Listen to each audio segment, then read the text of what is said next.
Hi everyone, welcome back to the Won't Shut Up YouTube channel. I'm Megan, and after months of complaining of heart palpitations and stained teeth, I have made the pledge to drink less coffee. I love caffeine, so I can't give up caffeine in general. I am obsessed and I'm scared to actually give it up. It's a problem, but I know that drinking coffee isn't good for me. In fact, it makes me feel bad. So I needed to switch to something else to get my caffeine fix that didn't make me feel so crappy. That's why I have made the switch to matcha, and I never thought to make my own matcha lattes at home. Honestly, I thought that they were a lot more complicated than they actually are. So I bought a whisk, a bowl, a strainer, everything else you need to make matcha, and I started making them at my house. And then I realized you don't actually need a whisk and a bowl and all the other stuff that comes in a matcha kit. You kind of just need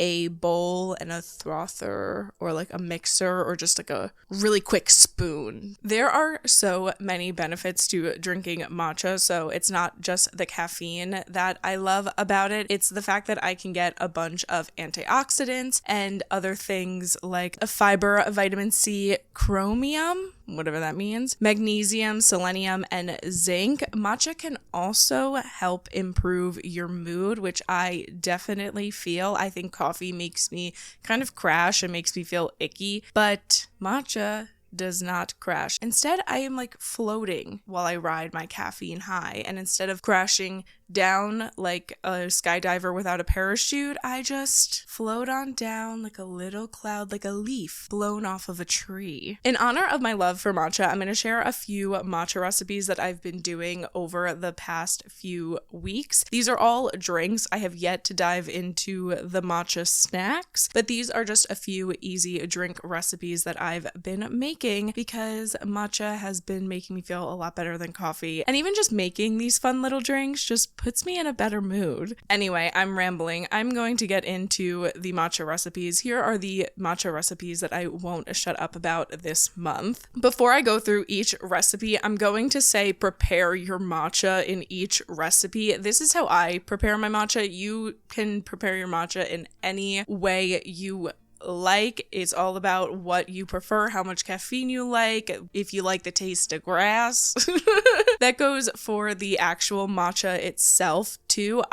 Like I've said a million times, I am new to matcha, so I've just been getting the cheapest version on Amazon. I've been using the jade leaf. I think it's the culinary grade matcha, which I've been liking, but if there are other matcha powders that you recommend, or if there's any recipes that you would also like to share, any matcha recipes that you won't shut up about, let me know in the comments below, because like I said, I'm new to matcha, but I'm willing to explore, so I would like to try as many recipes and as many matcha powders as possible. But like I said, this is how I prepare my matcha with my matcha powder. You can choose to use whatever matcha powder you like and use however much of it you want. But the way I prepare my matcha powder is I take about 3 to 4 scoops of the matcha powder for 2 to 4 ounces of water. It depends on how strong I want the matcha to be. Normally, if I'm doing 2 ounce, I'll do 3 scoops. But if I'm doing a 4 to 6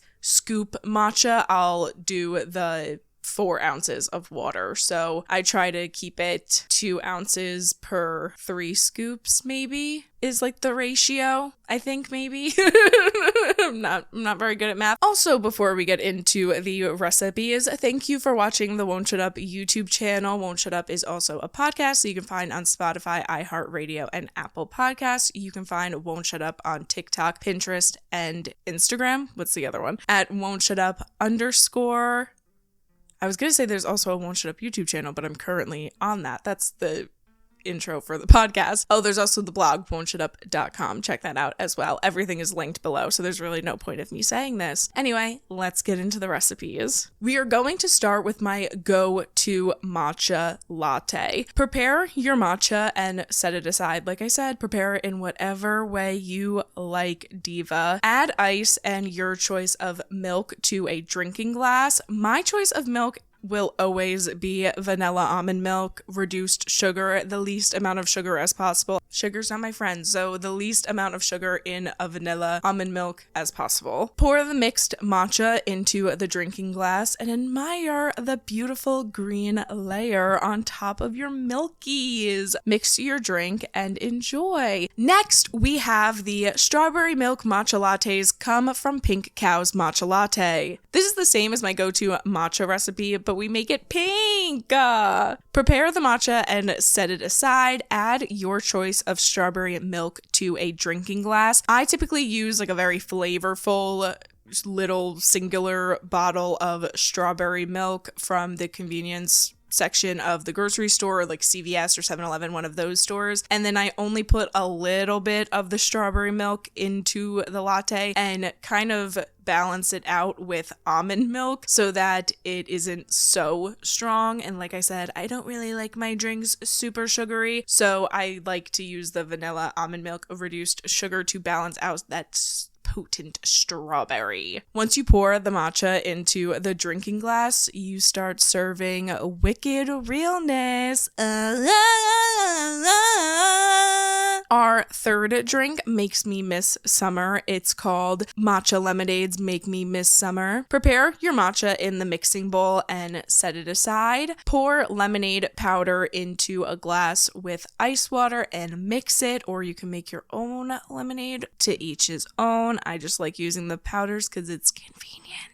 Pour the liquid matcha into the lemonade. In a few months, I will be adding fresh basil from my mother's garden to this recipe, and I am really looking forward to that. But for now, just the matcha and the lemonade mix really makes me miss summer. We have the Cinnammatcha latte. Prepare your matcha with a dash of cinnamon in the bowl. Add cinnamon and your choice of milk to the drinking glass and mix. Add ice to the drinking glass, then pour in your matcha. You're gonna want to sprinkle some cinnamon on top for an extra dash of deliciousness. Unless you don't like cinnamon. Please don't be one of those people that comments, "What if I don't like cinnamon?"